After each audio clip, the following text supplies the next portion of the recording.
Michael Boyle's StrengthCoach.com presents the Strength Coach Podcast, brought to you by Perform Better, the experts in functional training and rehabilitation.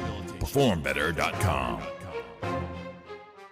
All right, hey everybody, welcome to episode 392 of the Strength Coach Podcast, brought to you by Perform Better, the experts in functional training and rehabilitation. I'm your host, Anthony Wren, and the show notes are located at strengthcoachpodcast.com.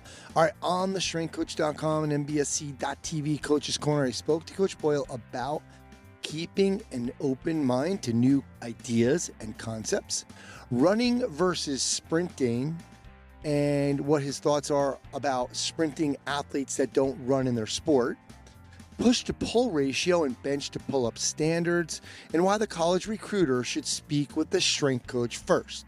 For the Hit the Gym with the Strength Coach segment, I have on Corey Smallwood. He's the owner of Go Performance in Clarksburg, Maryland, and the founder of the consulting company Gemini.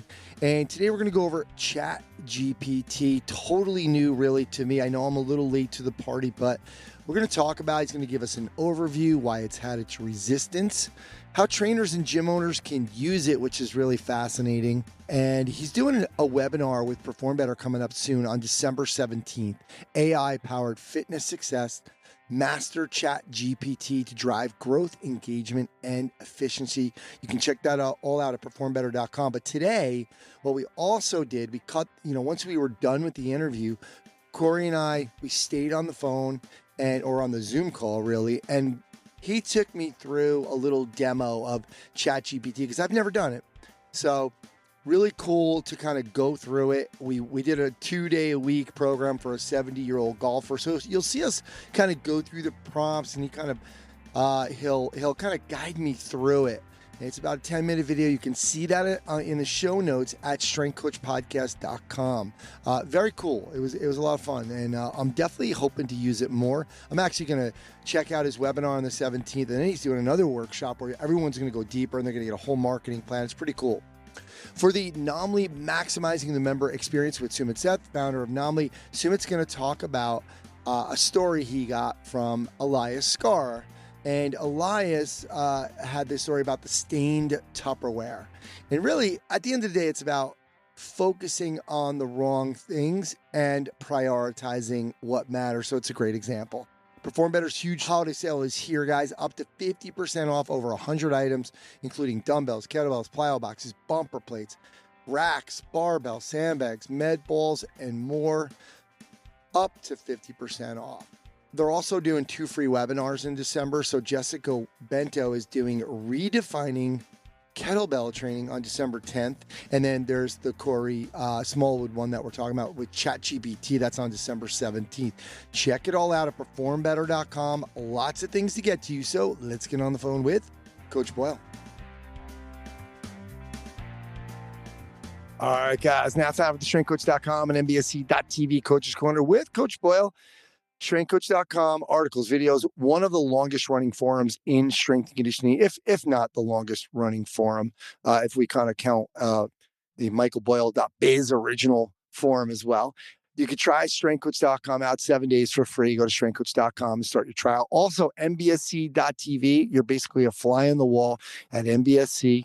Staff meetings, programs, seminars, and services from top coaches. And you could try that for 7 days for free as well at mbsc.tv. Coach, how you doing?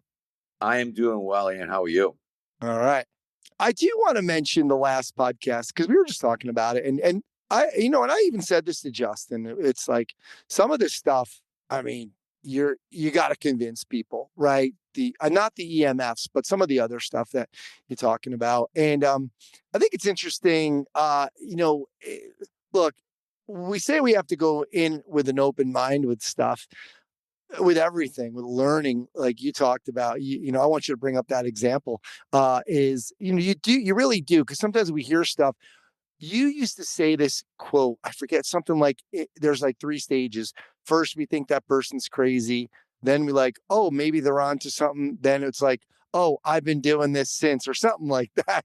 Okay. It's about 3 stages of an idea. And it basically says, the idea is that, I think it's first we ridicule, and then we fight back, and then we say we had that idea a long time ago. And there's no question. And that, like the example that that we just used in terms of learning, I have gone through some digestive system issues in the last couple of months in terms of whatever I said in the staff meeting anyway.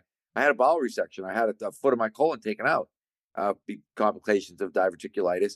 And I did a whole talk for our staff that's up on MBSC TV, not to shamelessly plug anything here on the podcast. Like we would never do that. But basically, the idea that you have to be conscious of your digestive system. And I can remember hearing Paul Chek maybe 15 years ago on a podcast talking about the qualities of shit, literally, and thinking, this guy's out of his mind. I can't believe he's on a podcast talking about this. And then realizing, whatever it is, 15, 20 years later, wow, should have paid more attention. Should have paid more attention to my digestive system. So I think with any of this stuff, you were talking about EMFs. We had Anna Hartman, who's also up on MBSCV talking about it. She's got people with shoulder problems, elbow problems, wrist problems, having them take their Apple Watch off and seeing them get better, seeing their strength get better. You have to realize there's always stuff that we don't know. There's always stuff that we don't understand. And there's always stuff that we're probably going to think is a little bit crazy. Great example the other day off of Twitter. I don't know if you saw this, but Dan Cleather just tore apart the force velocity curve idea and basically said that the force velocity curve idea doesn't hold water in terms of, the idea of the lighter the object, the higher the velocity kind of thing, and the higher the force. And when you start looking at Hunter Eisenhower's research and some of these things, it's not exactly that way. Everything is not always exactly the way somebody said it was. And that's been going on through the ages. Like, again, I always use the example. There was times when bloodletting was considered to be a really good form of healing, where people literally were taking blood out of people. Oh yeah, he's not feeling good. Take a couple pints out of him. And there's so many things like that we have laughed at that we don't laugh at anymore. And not that bloodletting is a good idea. I probably use that as an example. But the point being, things change and we need to change with them. And I think Charlie posted this the other day on Instagram, the idea that, if you're doing the same program you were doing 5 years ago, your program wasn't very good. And I've been saying that forever. And you have to be constantly learning, constantly adapting, and slowly changing. I think the big thing we always talk about, don't change at the drop of the hat. Don't change on an Instagram post. Don't drop what you're doing for programming because somebody else said you're supposed to do something different. But be willing. It's like for us, I'm actually writing a third edition of Functional Training for Sports, which I said I would never do, but I'm now deep in the process of doing. And that's one of the things I'm in there sort of reframing my take on drop jumps and depth jumps. Things that I said, we don't do those. I don't like them. I don't think they're safe. I don't think but it's like there's so many things that I didn't like because other people use them poorly. And I need to be able to look at those things and say, well, just because somebody else used them poorly doesn't make them bad. And I may be able to take that same tool, concept, whatever it is, and use it better. And depth drops are a perfect example of that. I used to watch people doing it from, like off the roof of their house, 6 feet tall. The great Japanese one that's always on Twitter, and thinking, oh my God, this is so stupid. I can't believe people post this. But I said that, box jumps, stupid, right? But box jumps are fine as long as the height of the box is right. Depth drops are fine as long as the height of the box is right. There's so much stuff that's right if it's done right. How's that for being? Love it. You think you'll come around on burpees? Or? No, I will not come on.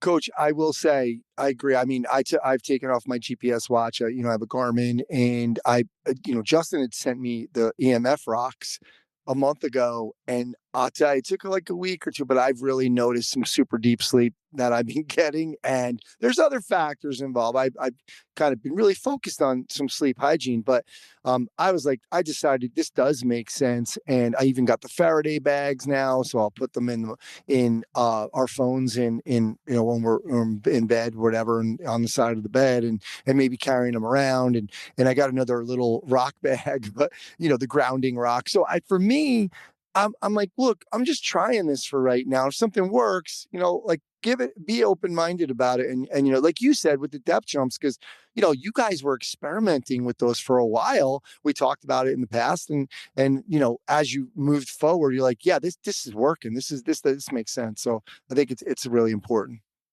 Yep. And it always goes back to the things that we've talked about forever on here in terms of you've got to be paying attention. You've got to be reading. You've got to be listening. You've got to be saying, okay, who's smarter than me? What are they thinking about?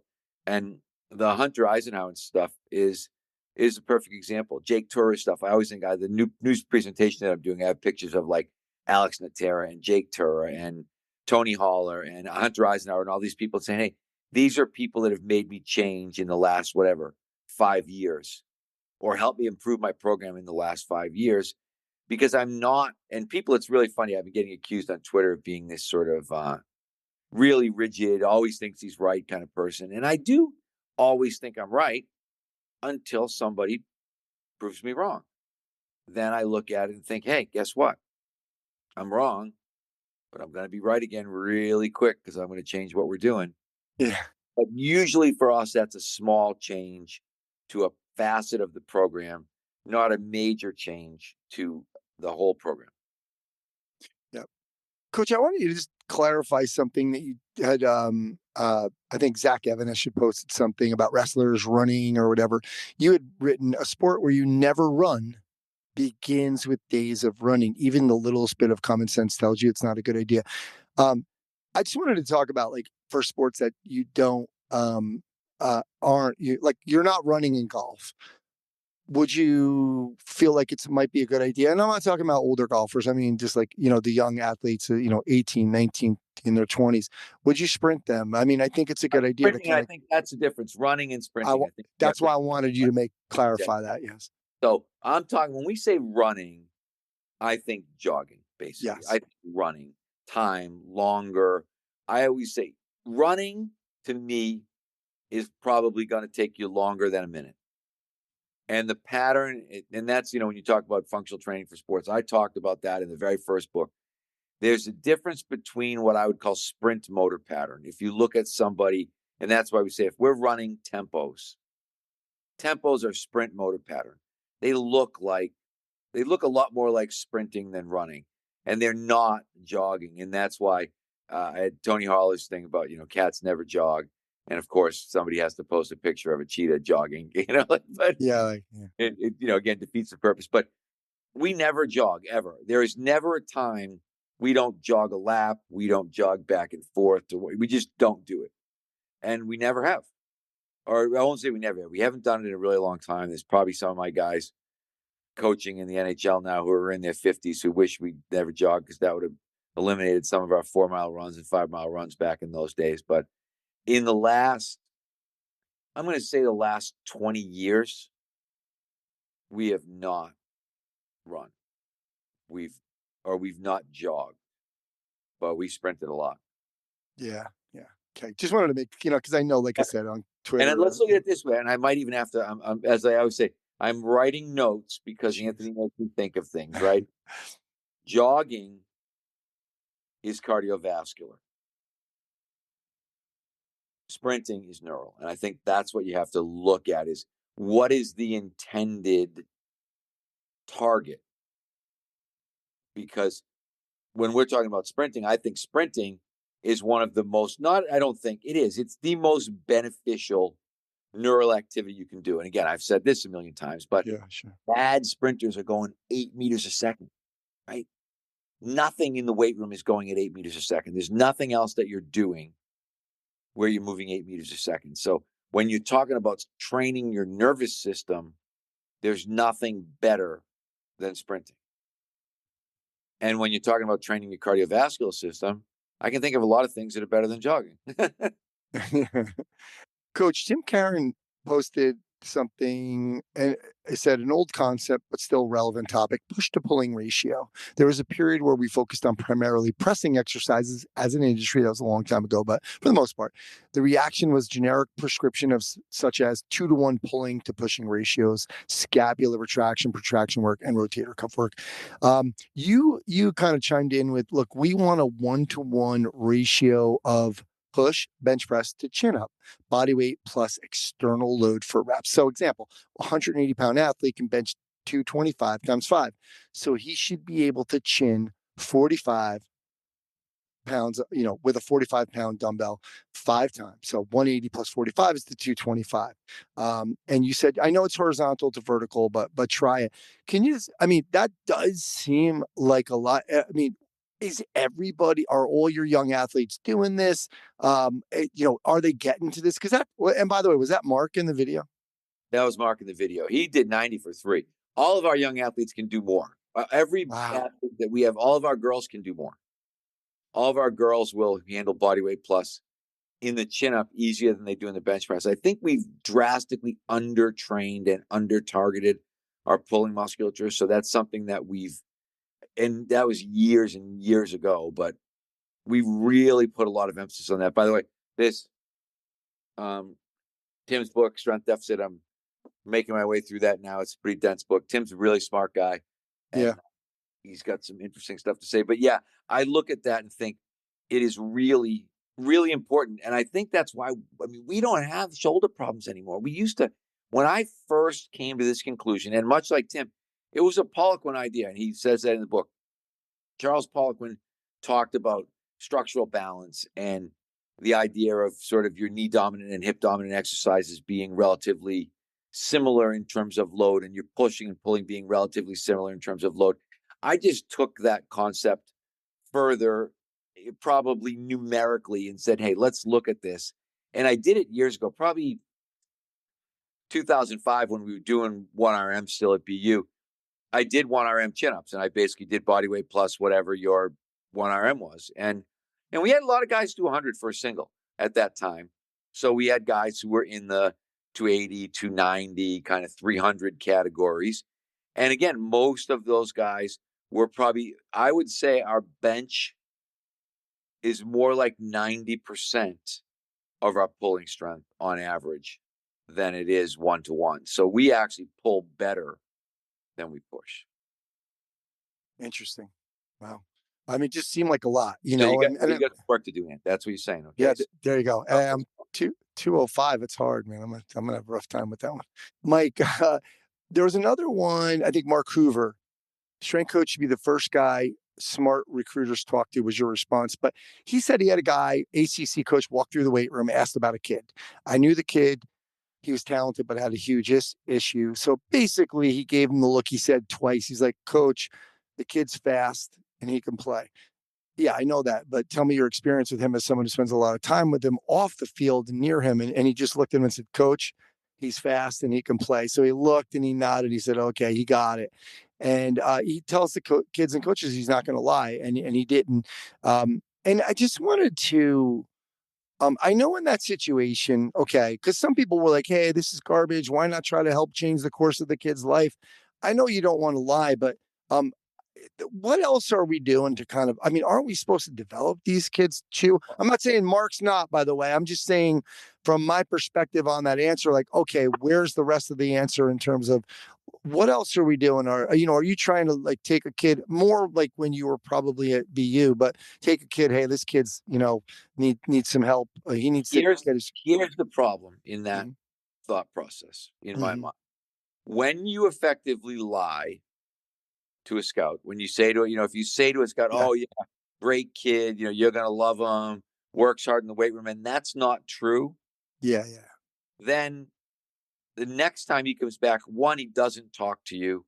Yeah. Or if he does, he doesn't believe you. I think that's why I think Mark was trying to be honest and said, hey, I didn't lie. I didn't badmouth the kid. If that's what I'm reading into the quote, it's not what he's saying, but I didn't badmouth the kid. Yeah. Yeah. He's fast and he can play. And Yeah. they asked me again. I said, he's fast and he can play. And it's sort of the silence tells you everything in terms of Sure. What I'm saying to you is this kid has a huge character flaw, not a kid that I would probably take. And I can remember that. I had that happen with NHL guys where some guys would ask me about a guy and I'd be like, I honestly wouldn't want him on my team again. And I can Okay. remember guys taking guys with high picks when I said I wouldn't want that guy on my team again. And then it coming back to bite them in the ass where they thought, wow, this guy didn't end up being nearly as good as we thought he was going to be. And you want whatever it is, scouts, general managers, coaches, you want people to trust your recommendation. If your recommendation is not always exactly honest and on point, they won't trust your recommendation and you're going to have problems. So I think if you look at it in the big picture, you're doing a service for all future players when you tell Sure. the truth about that player. Maybe you could look at it and think, wow, I really would like to promote this guy. I'd really like to change the course of his life. But in so doing, I may also change the course of other guys' lives because I may make it harder for them to get drafted, harder for them to get a scholarship, whatever it is, whatever that guy's looking for at that time. That may not happen for the next kid because I didn't handle the first situation well. So that's why, Yeah. and that's why I retweeted that because I think Mark was right on. That's exactly what Yeah. you should do. And I would probably be more honest. Sometimes I'd look right at guys and be like, "Hey, that kid's a turd. You don't want him." Yeah. Yeah, he's great. Like he's talented. Whatever. Yeah, he's explosive, but he's not a good teammate. Not a good worker in the weight room. Not a guy that's probably going to flourish at the next level. Sure, Mike, I understand that. I wasn't thinking Mark Shalai. I think Mark's answer was great. I meant, where's the rest of it? Is he saying, would you, and Mark might have said this in later threads on that same one, because there's somebody was questioning him about it. Would you start to say that in next class, listen, just so you know, I had to tell this kid, I had to tell these scouts, no, I had to tell them, because they were. So when you come into this weight room, if you're not doing A, B, and C, just know I'm not going to lie for you. I mean, are you trying to get them? Are you I trying to think I trying to think that educate? should be part of your preseason meeting. Yes, I do Yeah. believe Okay. that. I think you want guys to know because Yeah. I had that situation. I told guys all the time, I will not lie for you. Yeah. Don't ask me to lie to coaches. Don't ask me to lie to scouts. Don't ask me to lie to anybody about you because I'm not going to do it. And I think that's also good. Guys understand when you start talking about culture, guys will be in situations where they realize, okay, here's our culture. And our culture is that Yeah. kind of we tell the truth, we call a spade a spade. Things are what they are. And if you're not willing to stand up to those sort of cultural tests, then tough luck for you. Yeah. Yeah. And I guess you have a lot of help there as well. Like a captain, right, has to say, hey, you got to step in. This kid is on the wrong track and he's going to be, right. You can talk to them too, to kind of get them to kind of intervene as well. Sometimes it's funny. Sometimes we had problems. I can remember because captain a lot of times is a popularity contest. Captain is not a. Okay. It should Yeah. be a leadership Yeah. role, and very often it's a popularity contest. I can remember years at BU where we really struggled in terms of, wow, who is our captain next year? Who's the guy? And do we have to worry about someone getting elected that we don't want to get elected? Do we get somebody elected who's not a leader or who's not the type of leader that we need? And that's why there were times when coach used to reserve the right to name the assistant captains in terms of, hey, Interesting. you may elect Anthony as captain. We're going to name assistant captains because we know we've got to maybe offset that popularity contest. So I think you have to be careful of all that stuff. Yeah. And I'm going to finish with this in the wake of Joe Biden pardoning his son. What if they come in? Hey, how's this Boyle kid? We want to send him. What are you going to say? You going to lie? Yeah, it's funny. That's always a tough one when I think people don't. Again, I think you. I think you always undersell your own kid. That's my own opinion because then people might look and think, wow, there's probably more to it than that. But I think, again, if you oversell your own kid, a lot of times, the good thing for me, if I oversold my own son, that's only going to bite me in the ass one time because I only have one son. But I'd rather say to somebody, yeah, he's a good kid, he's a good teammate, he works hard. Not, Yeah. greatest thing since sliced bread, second coming of Christ, that kind of. And there are parents that are on kind of both ends of that spectrum. And there are some parents insanely who think that way about their kids when it's not true. And that can be problematic for you as a parent coach, because everyone else sees it. Yeah. And realizes, wow, because I used to say to Michaela, I would talk to her all the time and be like, this is dad's eyes talking right now. So you got to remember that. And maybe what I'm seeing isn't what everybody else is seeing.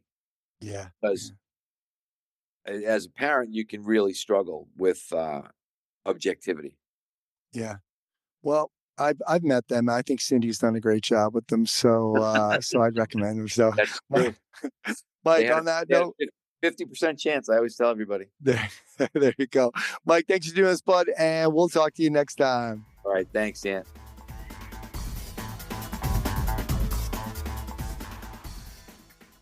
Hey everyone, welcome back to Naamly's Maximizing the Member Experience segment with me, your host, Sumit Seth, co-founder of Naamly, where we delve into the strategies and tactics that elevate your business and helps you foster personalized connections at scale so you can create that remarkable community.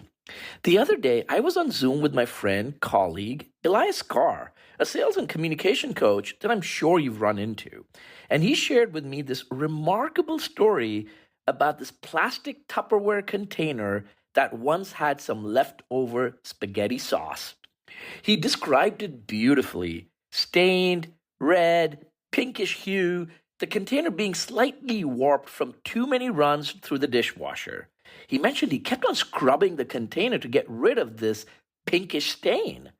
He had tried everything: coarse sponges, a salt scrub, abrasive cleaner, you name it. He shared he was at it for a good 15 minutes, frustrated, scrubbing away, and the more time he spent on it, the more convinced he became that he needed to keep on going. And as he was describing this incident, in my head, I was like, dude, why did you bother doing so much? Why not just accept it and move on? And even before I could relay my thoughts to him, he shared that it finally hit him that he had spent all that time battling one piece of stained, slightly melted Tupperware while the rest of the dishes sat there in the sink, still dirty. In his own words, he went, "It hit me like a ton of bricks. Why the hell was I wasting so much time on this? It didn't even matter." So what he did next was he flipped the trash lid open, tossed that soapy stained container right in, and pounced on the rest of the dishes and finished cleaning the entire sink full in the same amount of time, about 15 minutes, he had wasted on one frustrating, impossible to fix piece of plastic. So here's the lesson, my friends. It's easy to get stuck trying to solve a tiny, frustrating problem or fix a mess that in the grand scheme of things just isn't worth it. We get so focused on salvaging a mistake. After all, we are entrepreneurs. We want to fix everything, that we don't realize it's holding us back from more important tasks. In business, and especially in running a gym, we sometimes need to ask ourselves, is this worth my time and energy? And here's the kicker. Moving on or abandoning an idea that doesn't always mean you're quitting. Sometimes it's about having a better understanding of what actually needs to be done. It's like you just need to figure out, where should I channelize my energy and effort? Where will I get the maximum bang for the buck? As business owners, we're constantly juggling responsibilities, managing members, dealing with staff, marketing, handling equipment repairs, and so much more. It's crucial to have the awareness to step back and think, am I spending too much time scrubbing a stained piece of Tupperware while the rest of the gym operations are sitting dirty in the sink? It's about prioritizing the work that matters and letting go of the distractions that don't contribute towards your goals. If the answer is yes, then maybe it's time to toss that figurative container and dive into what's really important. So here's my challenge for you. The next time you're bogged down by a project, a process, or even a person that's draining your energy, ask yourself if it's worth the effort. And if not, give yourself permission to move on and focus on what truly drives your gym forward. Thanks for listening today. If you found this story helpful or at least entertaining, be sure to subscribe for more insights on how to run your gym like a pro. Until next time, keep it simple and keep it impactful. All right, guys, now time for the Hit the Gym with the Strength Coach segment. Today I have on Corey Smallwood, 28-year veteran of the fitness industry and a leader in gym management, AI integration, which we're going to talk about today, and fitness programming.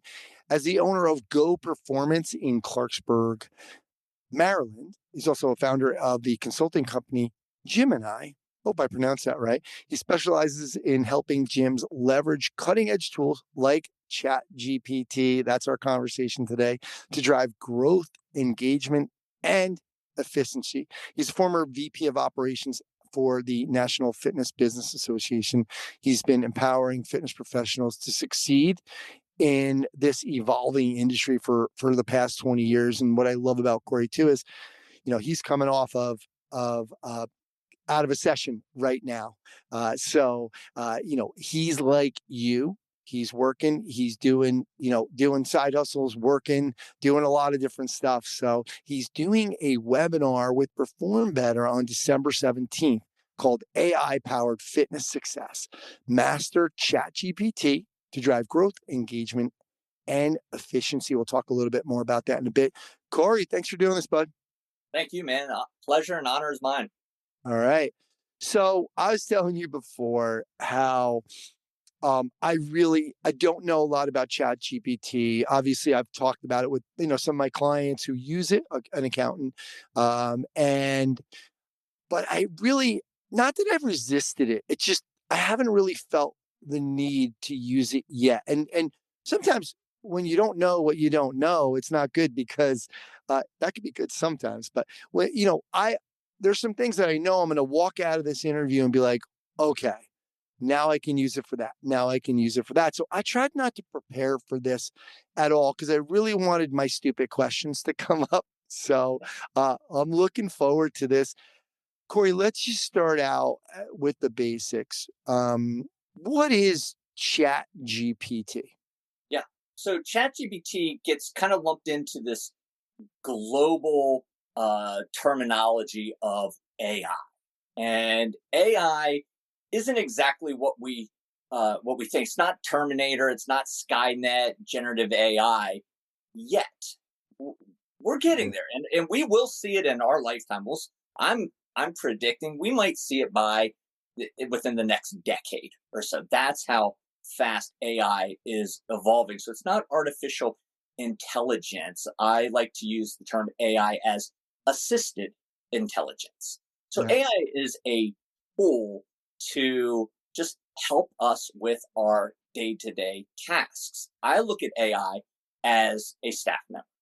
It is somebody that is there to help me, that I can give it tasks to do, to perform. It is not it's not magic. It has to be taught. It has to be trained. You have to use it appropriately. And that's kind of what we'll talk about. And then I'll get real in depth into into ChatGPT and prompt engineering and things like that on the webinar with Perform Better. But it's been around a lot longer than most people think. My gym, I deal with a lot of techie people, right? Programmers and cybersecurity people. I'm just outside of Washington, D.C. And about a year ago, last November or so, even September, everybody was talking about this Yes. new thing.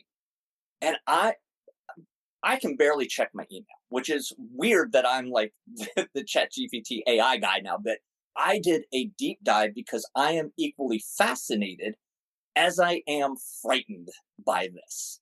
And so they were talking about how they're using it for writing code to do cybersecurity stuff. An accountant, like you said, is using it to do all kinds of stuff. And I started thinking, can I use it to do that? And so I really kind of did a deep dive and then talked with Chris Boyer at Perform Better. And that's what I did my Perform Better presentation on this year was the future of fitness using AI. And it's happening. I talked with Yeah. CEOs of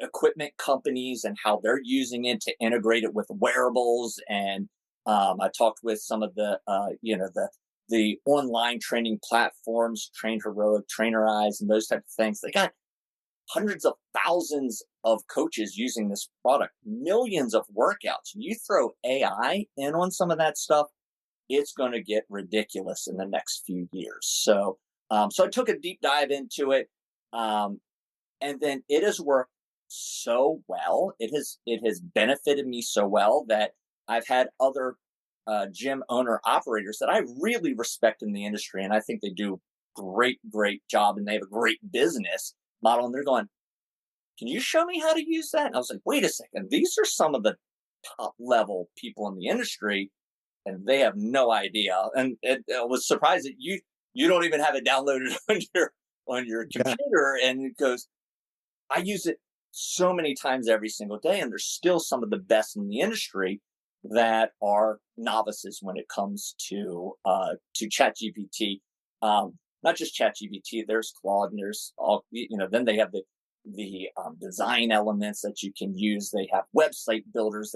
Gosh, there's so many that you can do now. So Yeah. And I kind of lied. This week I started using Opus clips or oh, yeah, took a sure, trial. great, And yeah, so for it's a good one. everybody, yeah. And so for everybody out there, I took an interview from Ryan Van Asten and I threw it in and they come up with 10 videos and they rank it in order of like trending and they give you like an A plus or whatever, like each clip. And, like you said, it takes a little getting used to, but I forgot I used that this week. But uh, Corey, just touch on the fact that, a lot of us try to push this away because, like you were saying earlier, in terms of people not getting on board, they do it a lot of times to be like, oh, I'm doing my programs individually and they think someone else is doing it because it's AI, like, oh, it's just computer generated and that's kind of taking a shortcut. Just touch it because I know that's why I can tell you right now, like you said, I think it was September last year, that was all the talk. We Yeah, had a trainer at the gym and he said, he was using it for some programming, and I kind of was like, "Come on, like just write the program, put it in Excel, right?" But talk to me about that kind of rejection of it or objection to using it. sure. And it's the Gary Vaynerchuk used the great analogy of the farmer and the tractor, right? And everybody was so resistant to the tractor, and it was going to take everybody's jobs. And what it did was it made the farmer so much more efficient and could farm more land and needed more people and more operators. And then you had manufacturers of tractors and all. So it really grew that industry as opposed to taking away. So I don't believe that you're ever going to lose your job to AI. And I think that's part of what trainers are going through. It's like I think it's twofold. One is there's a lot of pride in what they do, and no computer program is going to be able to do it better than me. Well, if you've ever tried to play a bot in chess, you know that that's not true. They're eventually going to be much better than you. Yeah. Um, but the other thing too is that you're not going to lose your job to AI. You're going to lose your job to somebody that's doing your job more efficiently, more effectively using AI. Right. So it has to be adopt. This is just the way business is going to be. Nobody still has a BlackBerry because they have the raised buttons. Everybody, it's done away with. Nobody. You're going to have cars that they're just all going to be self-driving at some point. Are you going to want your classic, you know, 65 Mustang? Yeah, that people will be doing that. But most people are going to have that car. And it's the same thing. We're going to see programming, nutrition, online coaching, all of it's going to go this route. And the first step is using some of these tools, even at the elemental level, to help you do your job. When I look at AI, I want to streamline my time. Time is the only non-renewable resource that you have. So if I can free up half an hour a day, an hour a day, what does that mean? That's 5 hours a week. That's a lot of time that I can be doing other things, spending it with my family, doing a side hustle, making more money, training more clients, doing all the things that I like to do better.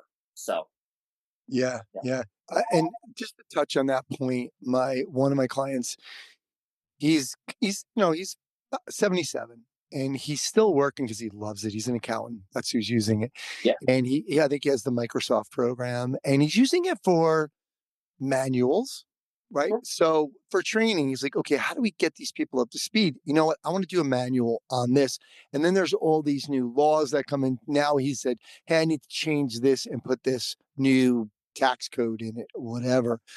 So I want you to start to turn this towards the trainer and the gym owner. So how I would think, and you know better, but okay, we got programming. All right, cool. Yep. That can help me with that.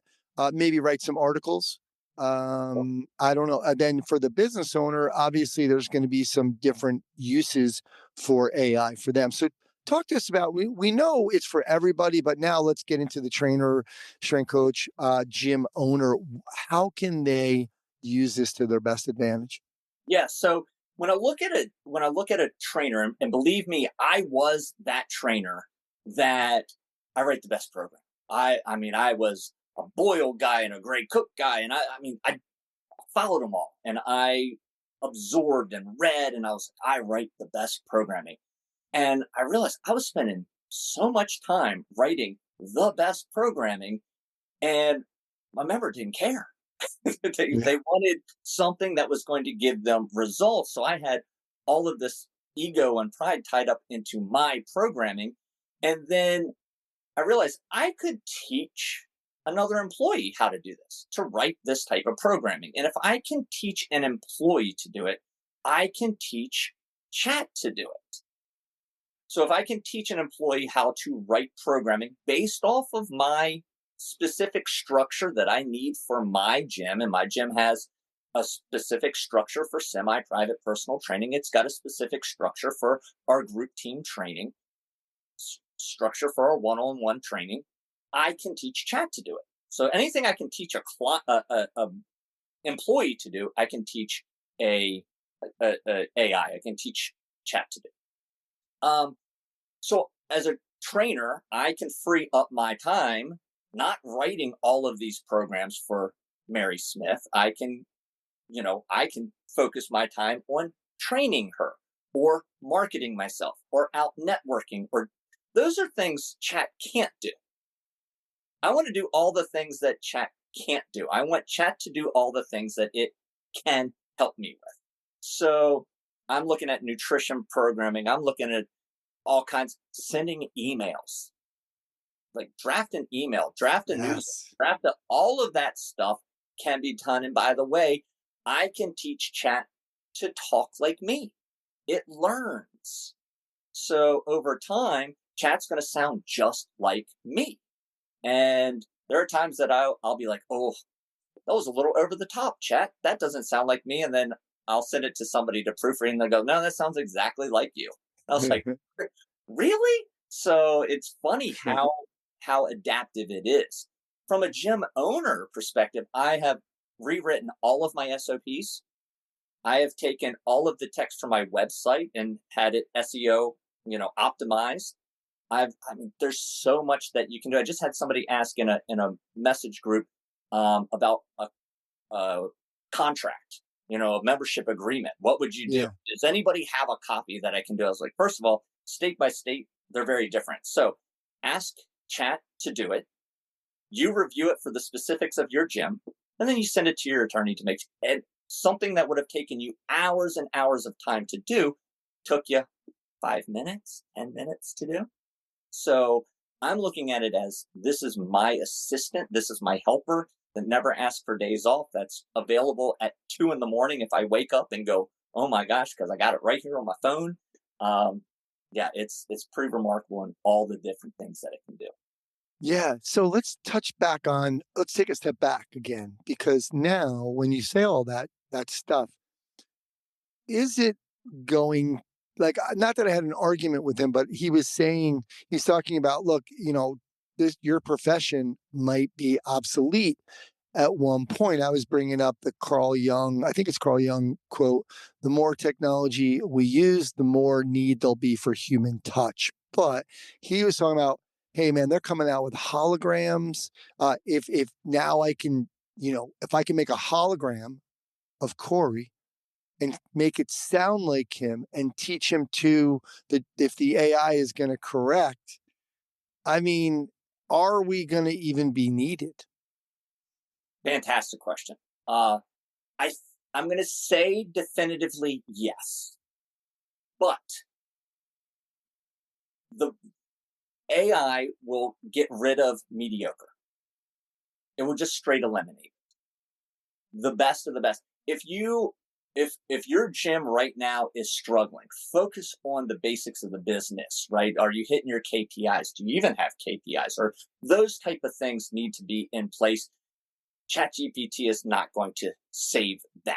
Yeah. But I just had a conversation with a teacher friend of mine, and he says teaching is going to change because it's going to learn each kid's individual learning behaviors and preferences, and it's going to be able to teach to them directly based off of how they learn. Right? There is a franchise. I won't mention it, but there is a franchise that's launching. There's already 3 gyms open right now where it is completely AI driven. There are sensors in the weights. You can pick who you want training you. There's a hologram on the wall. It knows if you have 25s or 20s, and it will say, Anthony, the last time you were in here, you had 20s. Why do you only have 15s in your hand? And you can choose right now. Do you want it to be a drill sergeant? Do you want it to be empathetic? I want a hologram of Caitlin Clark with an Australian accent telling me how to lift weights. Like, that's going to be the future at some point. It's weird to think about. Now, do I think the Capitol Grill will ever not have high touch?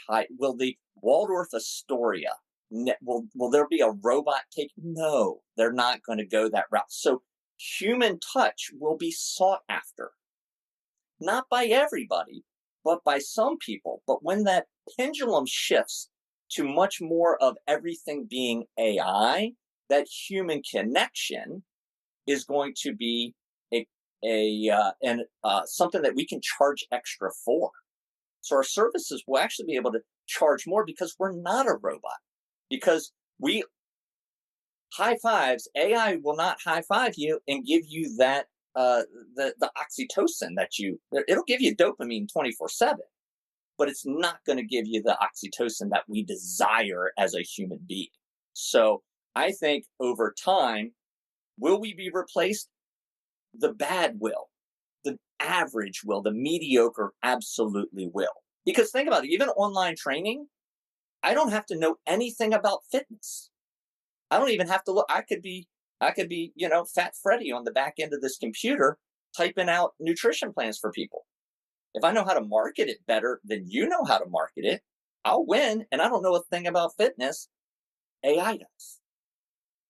That's the why we need to be early adopters of this so that we don't get pushed to the side by people that are going to use it. Yeah, great point. You got to just kind of stay ahead of it, Yeah. and I think it's partially why I'm like in the back of my head when I did, I always check Perform Better. Like when I'm going to talk about Perform Better on the show, I'll always go to their website. What's going on? What's the sale? What stuff do they have coming up? And when I saw it coming up, I said, you know what? It's really time that I kind of try to get ahead or, get on board with this. And there are some things that I know, also I think the more you learn, the more that, now I'm looking through a different lens. There's going to be different ideas for me, different business ideas, different things that I can say, hey, maybe I'll start this, maybe I'll do that. I have, ChatGPT as an assistant, like you said before. It's kind of like look at it like an assistant. So And definitely, the stuff that's out there now, and it's like you said, it's only getting better. It's only getting faster. It's evolving exponentially. Um, with video, with blogging, with editing, with it's pretty crazy what is available right now that you'll be able to use and go, wow, I don't have to edit nearly as long. Or wow, I have this platform now that can do X, Y, and Z, which I would have had to take a whole new course to learn that, or I would have had to hire somebody to learn that.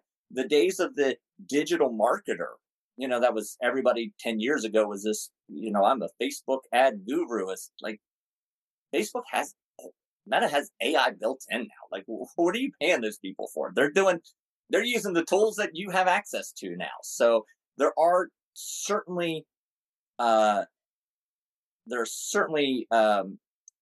occupations that I feel are on the brink. I helped somebody plan their entire vacation over the summer. We didn't use a travel agent. We used chat and did the whole thing. I mean, wow. it was incredible. They went to Iceland. It was awesome. And I was like, what do you need a travel agent for these days? Like, it's all right there. So there's some really, really cool applications of it, but we need to still be the human brain behind it, because we truly understand what our clients. My gym specializes in fitness after 40.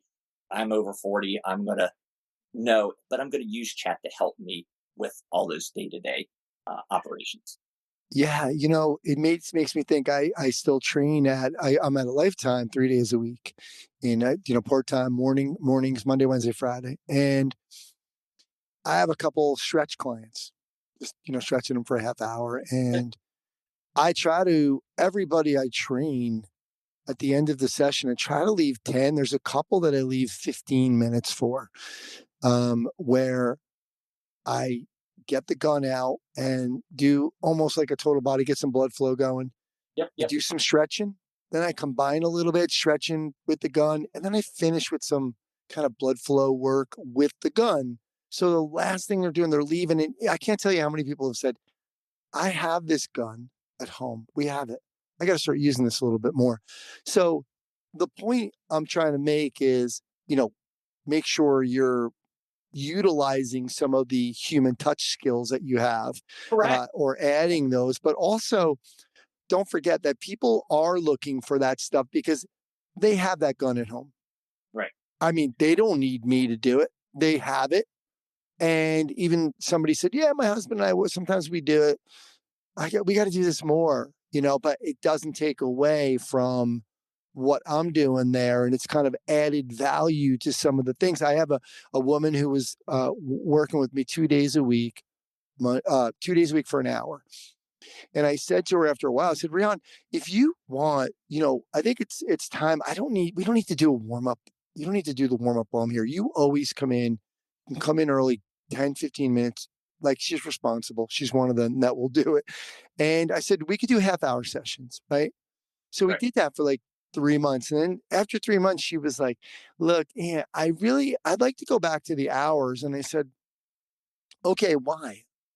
Just I'm happy doing it. Why? I'm just trying, I thought maybe, budget wise, whatever. She said, I missed the end of the session with the stretching and the gun and everything. And I really want that. So she's one of the people I try to make that 15 minutes for. So you got to listen to who you're talking to, but who you're working with. But I like that idea of just, look, you do need to put your hands on people sometimes and Right. make yourself, differentiate yourself.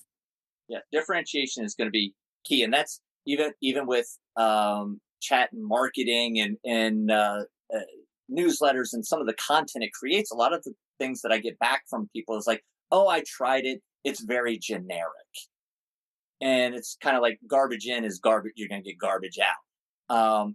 You got to really find a way to differentiate yourself from some of the other stuff, but know that I'm in my 40s, and most of people that are my age are still going to want that human connection. If you're in your 50s, 40s, even in your 30s.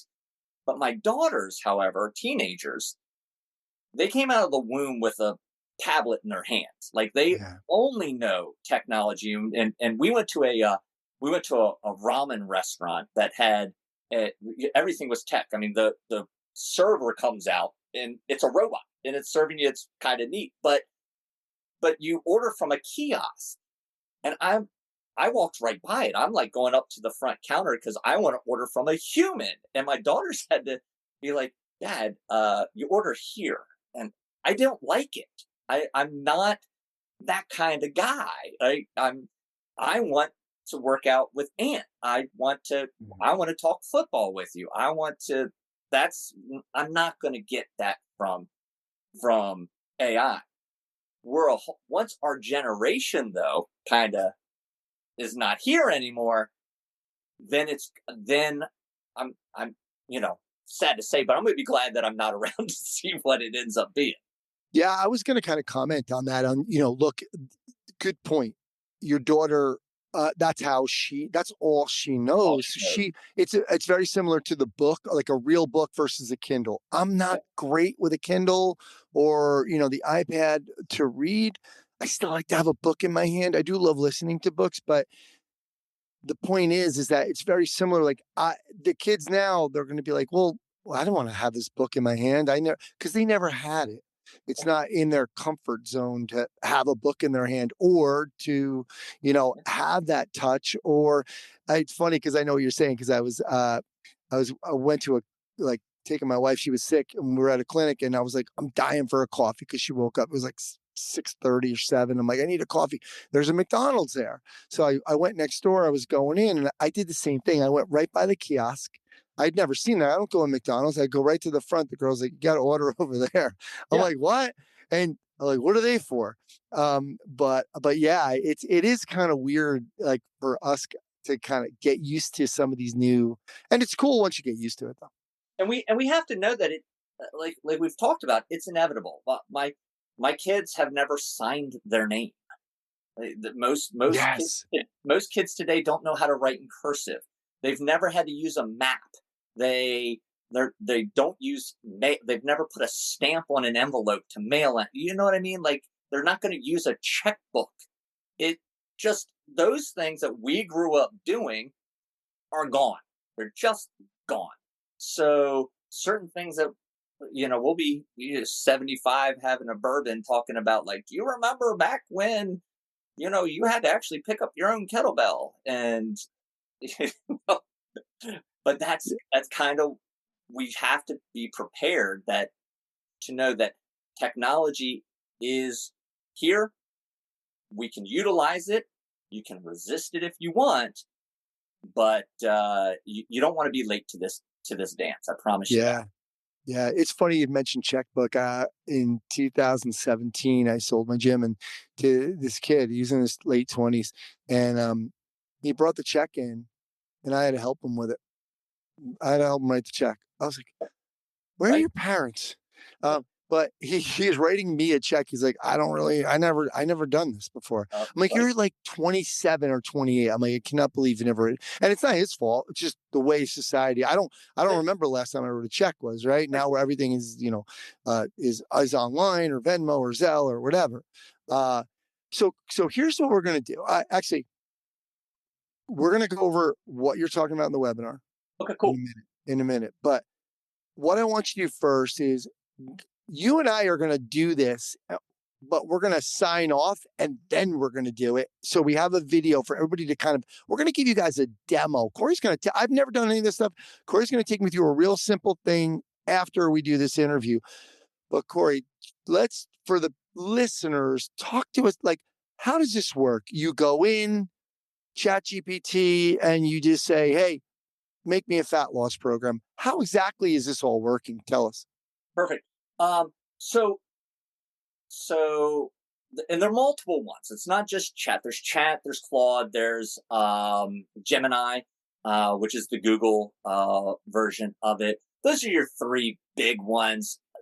There's some nuanced differences between the two, but I still think with respect to everything that it can be used for, I think ChatGPT is going to be the one that everybody wants to use once you've mastered that, I also use Claude. I don't use Gemini, but I use Claude for different purposes and chat for different purposes. But for most people, ChatGPT is going to be enough. And then so you'll go to Chat, um, play around with the mini version, the free version. Just get used to it. Get to how the your different tasks are organized on one column and that type of stuff. And then you'll want to pay for it. I think it's like $20 a month for chat for the 4.0 paid version. Um, it's worth its weight in gold. I mean, you will use it once you become accustomed to it.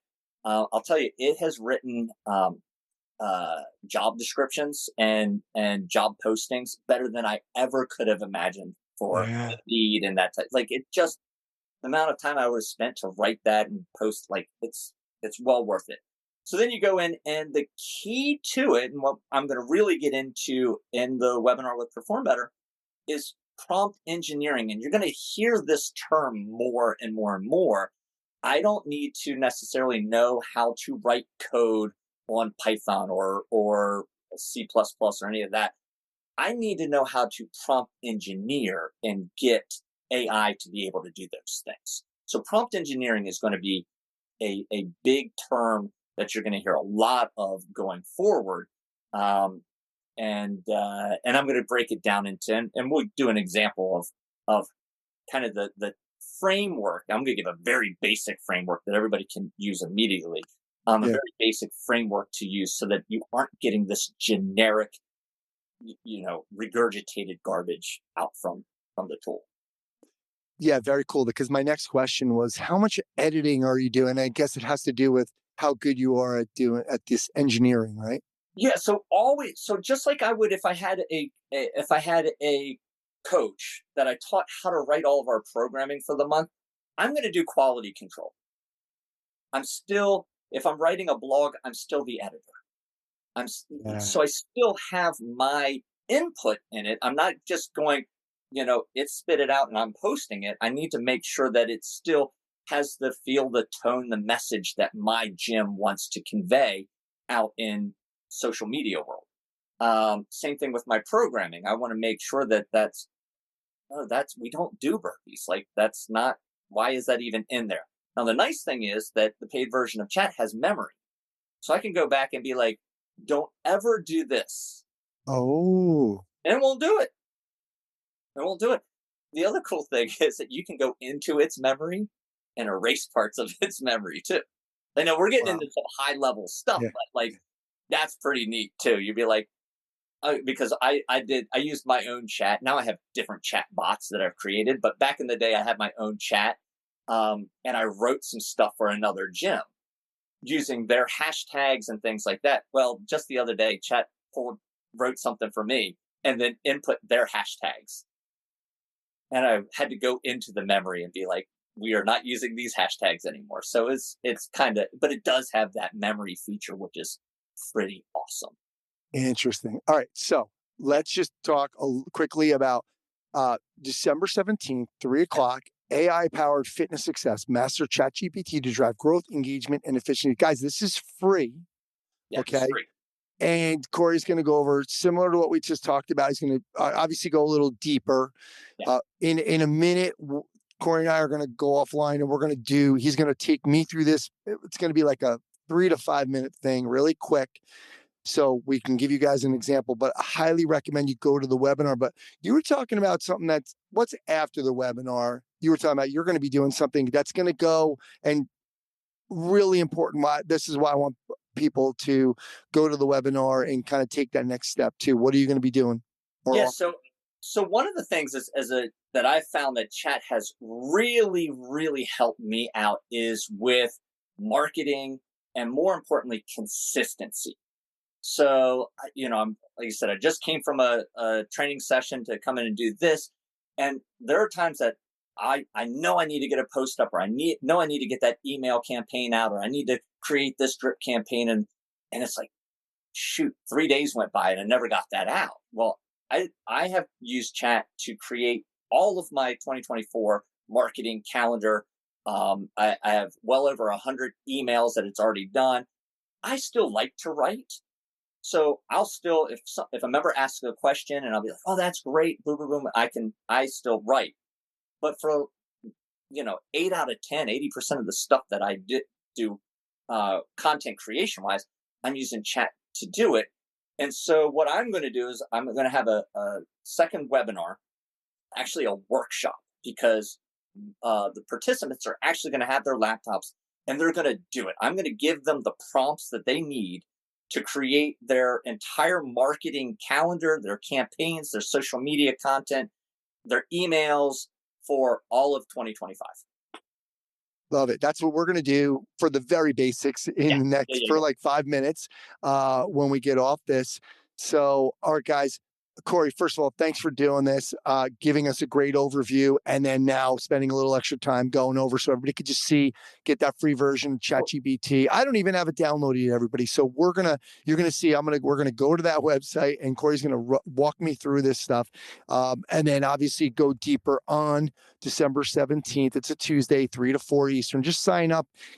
I'm sure there's going to be, if you couldn't make it, but there's going to be obviously a recording of it, and then you'll have information about that workshop, which is going to be that hands-on piece. So Corey, thanks for doing this, bud. Of course, man. Thank you.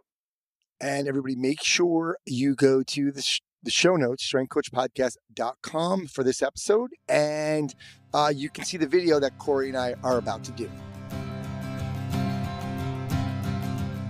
All right, that's going to do it for episode 392 of the Strength Coach Podcast, guys. The show notes are located at strengthcoachpodcast.com.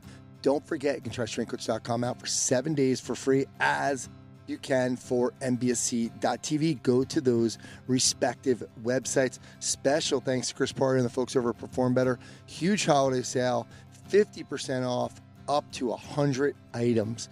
2 free webinars coming up in December. Jessica Bento, Redefining Kettlebell Training. That's December 10th. And Corey Smallwood, AI-powered fitness sources, Master Chat GPT to drive growth, engagement, and efficiency. That's on December 17th. You can get all the info at performbetter.com. Thanks to Coach Boyle and Corey Smallwood for sharing their insights and philosophies into the world of strength conditioning, performance enhancement, and ChatGPT. Thanks to Sumit and Naamly, helping build relationships through personalized communication so your members stay longer and pay longer. Check out the show notes for Naamly's free fitness business boost bundle.